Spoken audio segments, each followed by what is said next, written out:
Welcome back, folks. MTG Joe here, and we are doing our weekly installment, the meta breakdown of all things standard. This go around, typically we do historic as well, but this is week one, the first big weekend of Crimson Vow. The data set isn't huge right now for historic, so we're going to leave that till next week. But we had also three big tournaments this weekend that have brought in a whole bunch of analytics that we can look at. If this is the first time you're catching this, what we try to do is look over both from Untapped GG, which is the site here. This is a companion tool that's free to use. The link's in the description below. It tracks all your game status, collections, stuff like that. Highly suggest installing it if you're not using it already. Like I mentioned, it's in the video description. It is a great tool to kind of track all this, and it also aggregates everybody who uses it, arena data, so we get really good win rate statistics. It gives you like collection stuff, draft help, all this kind of useful information to kind of see. So we're looking at that, and we're also looking at MTG Melee, which is kind of the unofficial, official tournament hosting service for MTG Arena. And this is where we've had a few tournaments this weekend that we'll look at. So diving right into it, what we're looking at to start off with is standard. Best of one, we're looking from November 11th, Crimson Vow's drop, and we're looking at Platinum to Mythic range. We have 140,000 game sample size. One thing to keep in mind, week one, you're still going to get some noise. Folks are still coming up with wild cards. They're waiting to see what the decks are to craft. So we're going to kind of skim over the decks that aren't playing new cards and kind of look at some of the new decks that are kind of showing it.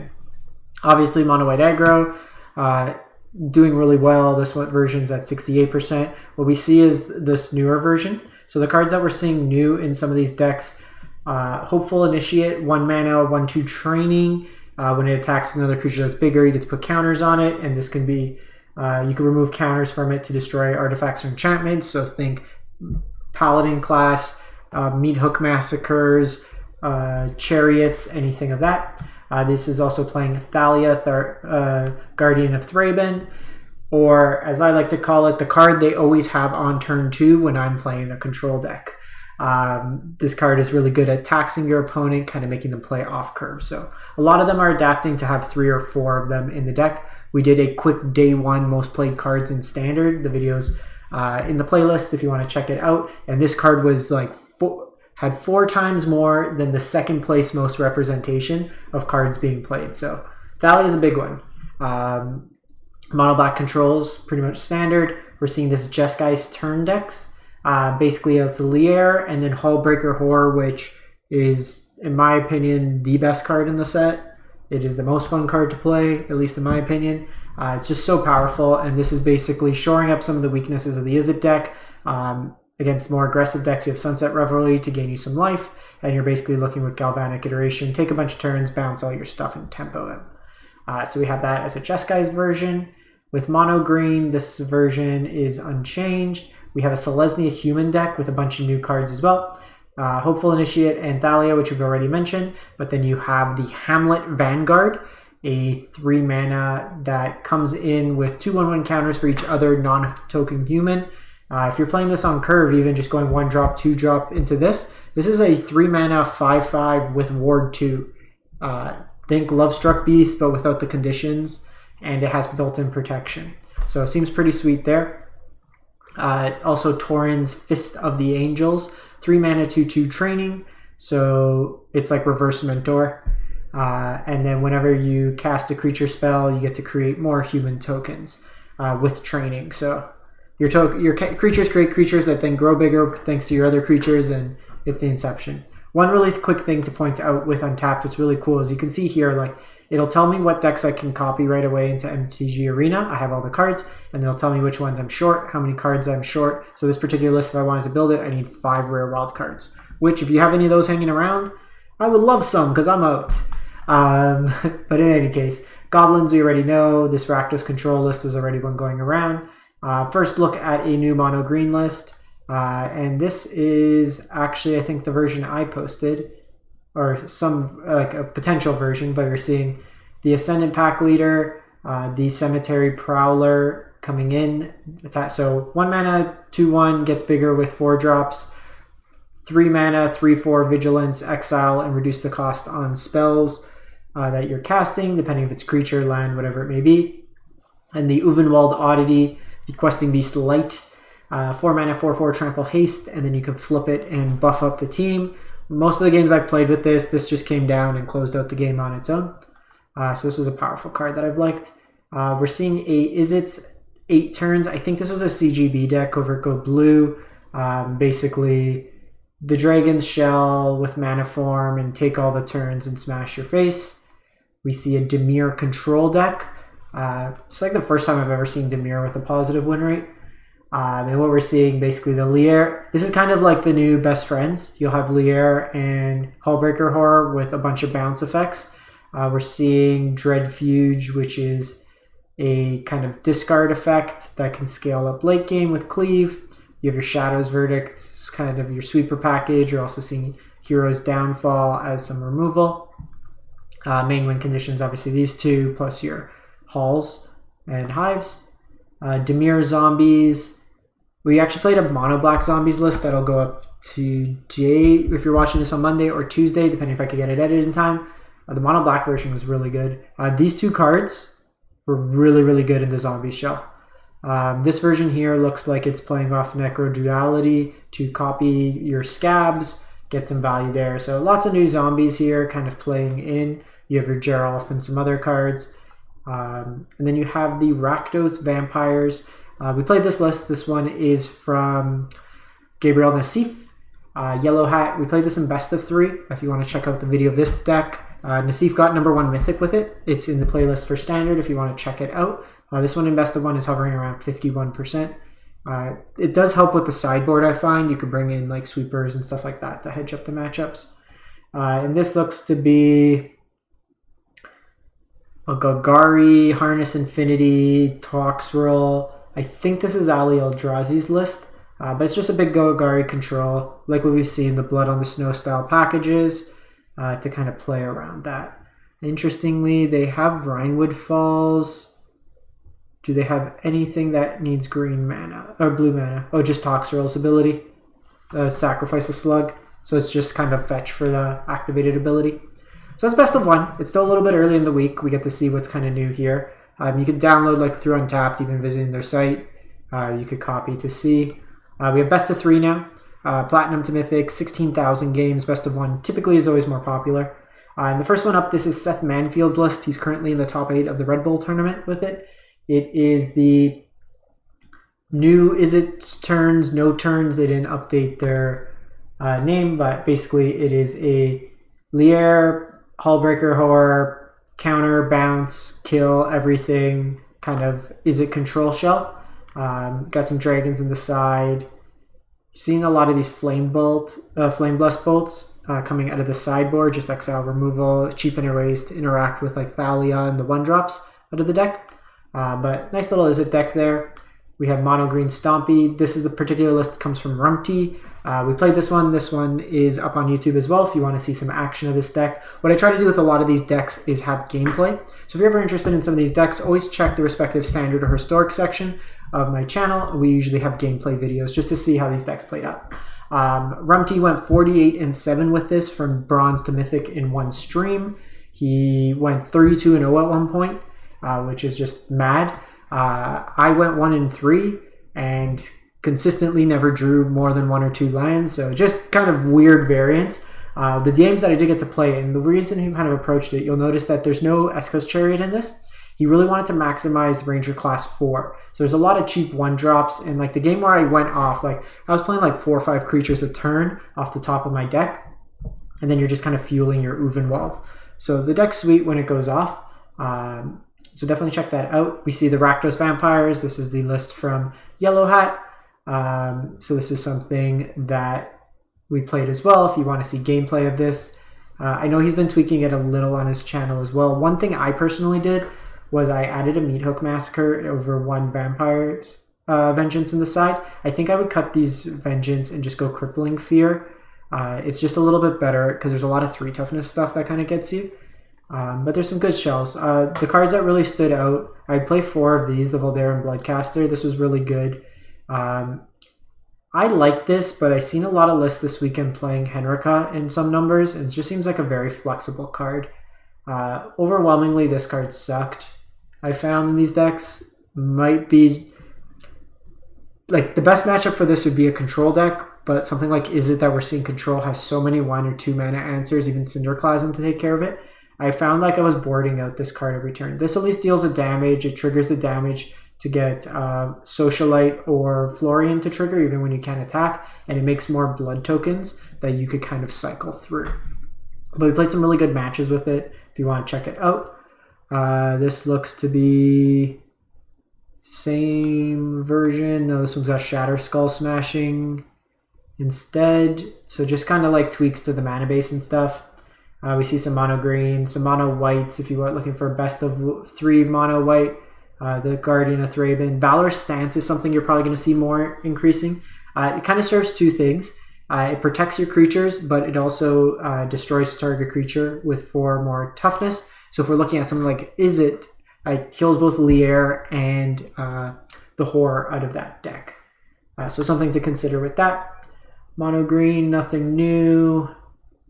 Nothing new. Nothing new. This deck's pretty wild. There's not enough stats yet for it to kind of see, but this is like a Druid class. 1 sec, I want to see if I could shift the games. Doesn't give me win rates yet, but it's like Cultivator, Colossus, Mulch, get a bunch of lands, Druid class pile. Looks pretty cool. I'm not sure like how good it is yet. We just haven't seen enough sample size yet. And like I said, week 1, you're going to get a lot narrower of a population with it. But kind of jumping in, I think the week 1, the good thing we could look at is tournaments. And I'll link all these tournaments if you want to pull any of the respective deck lists from it. So Crokies had won a 2-day event, 356 participants. So one thing to note here, this is single elimination. So I'm going to go down first to the deck distribution, and then we'll look at what the top placing decks were. So we see 55 mono whites, 45 mono greens, 24 is a dragon, some Dimir control, vampires, Epiphany and control. So kind of the main cohorts with Dimir kind of coming up a bit more. Silesian humans, stuff like that. Now if we look at the actual results, there's Orzhov Control, which is the Blood on the Snow deck. I believe this was a CGB one. Finished 9-0. We see a humans deck coming in an 8-1. Kind of like the one we saw in Best of One. And then we have kind of our aggro style shells, humans, that. The Dimir Control list. It's a Sedgemoor Witch Lier deck, which is just kind of tempo-y, make tokens, go like that. Just seeing what else stands out. Jund Treasures, this is just like a Dragonstorm kind of pile. What we've seen, this Dimir Temple, excuse me, look pretty sweet. It's kind of playing on like a zombie sub-theme with like the exploit creatures with overcharged amalgam, some other stuff. Some Boros aggro, which is just like a Scald's aggro. We have Azorius Tempo, which is a Magecraft deck. So something that you don't see do too well typically, but Magecraft went 4-1, which is pretty good, all things considered. What's this, Golgari midrange? This is the the Dredge self-mill style deck, did pretty well. So if you want to see some decks here, this is single elimination, so something to keep in mind here. Even if you just have kind of a bad draw, it's best of 3, but you get a bad matchup or you just get a kind of a bad flip of your thing and you're out of it.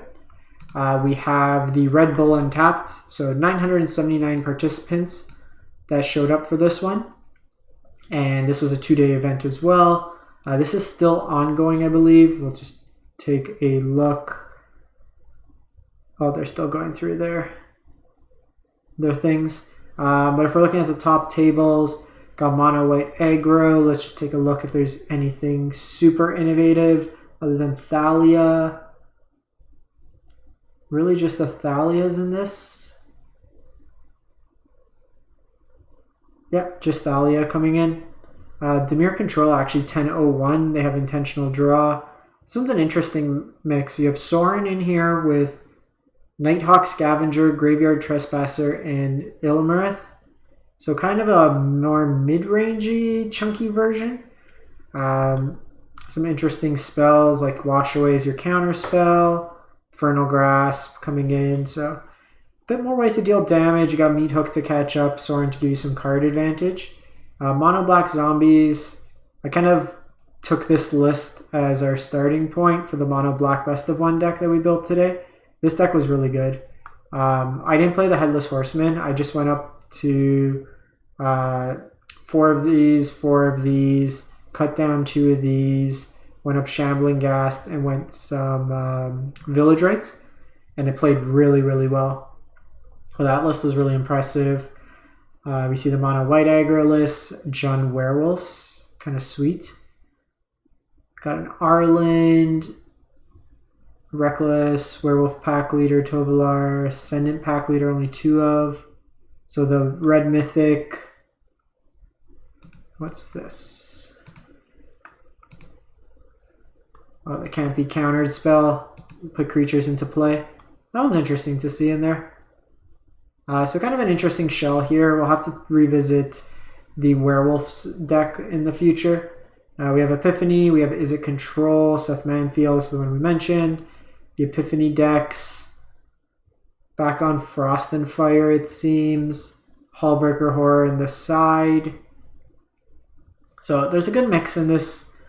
I see the word tempo, so I have to go look. I'm a sucker. I love when they call Esper Control tempo. It's just like, yeah, but we're playing 2 creatures that bounce. But yeah, so that's kind of the shell there. Some kind of known offenders, and then some kind of cool looking decks with Werewolves, Dimir Control doing well. Werewolves and Dimir Control, even in the zombies. This Dimir Control deck's quite unique. Something we should probably check out as well. Then the Hooglandia Open. This is a 2 eliminations. You can take 2 losses, unlike Croakies. We're seeing Is It Dragons, Clerics, Mono White, Mono Green, Vampires, kind of the mix-in. One thing with the Hooglandia ones, they tend to be a little bit more casual than some of the Red Bull, stuff like that. The Red Bull, like the pricing is quite high. I think it's like, yeah, $4,000, $2,000. The Hooglandia is like a couple hundred and $150. Cool stuff, Inc. So obviously it's going to be more spiky when you can win $4,000. So we see Facebook combo. Someone was just like, I fear no Field of Ruins. I've been watching this on coverage today, and it's just been killing people. I feel like this is a good deck when folks aren't prepared. Just locking it out with the combo. For those of you who aren't familiar, when you have the Book of Exalted Deeds, you activate Faceless Haven. It's an angel. You crack the Book of Exalted Deeds. The counter goes on Faceless Haven. You never animate your Faceless Haven. You can never lose the game. And then they win through like Mordecai, or they have a Raven's Warning to search up stuff in the sideboard as well. So it's kind of some alternate win conditions. We see Cleric Pod, like the Clerics deck. You're doing well. A Boros Burn deck that actually looked pretty impressive on coverage as well. Just like a showdown, play a bunch of burn spells. Is It Control, which is the Manfield list. Epiphany, you have your Blood on the Snow decks, the Dimir Zombies. Grixis Control, okay. Lier, Galaseth. Blood Tithe is the one that you sack to kill. So kind of a mid-rangey control. We have some Gruul Werewolves in here. Mono black mid-range is probably Blood on the Snow. No, it's a kind of a zombie. It's a Henry. Oh, this was Brendan DeCandio's. This list was pretty good, actually, from what I watched on stream. It took a tough loss to Is It. I would say this, like, Is It's probably the hardest matchup, but it was dunking on most of the creature matches. A lot of these black decks where you could bring in Meat Hook Massacre to kind of sweep, or like either Meat Hook or Crippling Fear as sweepers against mono white, puts you really far ahead. But yeah, there's a lot of deck lists here, especially with it being week 1. If there's stuff that catches your eye, stuff like that. If you want to be super safe and you already have mono white built, craft 3 Thalias and you have tier S deck, especially in best of 1. If you're looking for best 3, stuff like that. Personally, if we look at what's working for me, Keep in mind, I've had the probably worst weekend I've had in a long time with my win rates. So like decent. I was trying some historic, best of one green. My deck that had a like 75% win rate, I kept losing. Blood on the Snow, and then we look good. Okay, that's fine. 1 and 4, 1 and 4. I was brewing a lot. We were trying out new things, new shells, seeing how they were working out. Did I have any play stuff? See what's doing well. Oh, this deck was pretty good. I was just playing in play to try it out while I was doing a daily, but it's a like just really all in, try to get this up to 10 power as quick as possible. Like some Shadow Spheres in here, Heliod Company. No combo, but just Toski to draw cards, keep chaining life, and just tutoring this to give protection seemed pretty good. But yeah, my profile is public. If you ever want to see the decks I play, every YouTube video has deck lists, so you can check them out there as well. But yeah, that's the weekly meta. We'll come back next week. We'll look at more in depth from Untapped. But I thought this weekend we just focus on tournaments, highlight a bunch of new deck lists if people are waiting on things to craft. You can kind of take a look there, find some ideas. As always, if you do enjoy this type of content, I do put them out weekly. It is greatly appreciated if you can drop a like, comment on the video. And if you haven't done so already, consider subscribing to the YouTube channel. It's a free thing. All you gotta do is hit that little button. Lets you know whenever we come out with new videos. Help support the channel for free. Put out a new video every day pretty much. I'm moving right now, so it might be a little temperamental for the next couple weeks. But we come out with a bunch of standard right now. We'll revisit historic. If you want gameplay videos, instructional, stuff like that, we kind of focus on that on this channel, try to make you a better player. Like I got Mythic number 12 this month. So it's like I don't grind necessarily all the way. There's a show here. I got number 12 Mythic at the beginning of the month. It was like first day Mythic, 12th person to get it, I think. I don't have the time to grind for number 1, but we usually play in MIQ, stuff like that. So if you want to watch high quality but instructional content, we do play a lot of that here. Kind of find decks we like. You can see here we brew a lot of decks. This is Untapped. You see from there. But kind of rambling at this point. Thanks for watching, everyone. Hope you have a great one. Stay safe out there, and we'll catch you next time.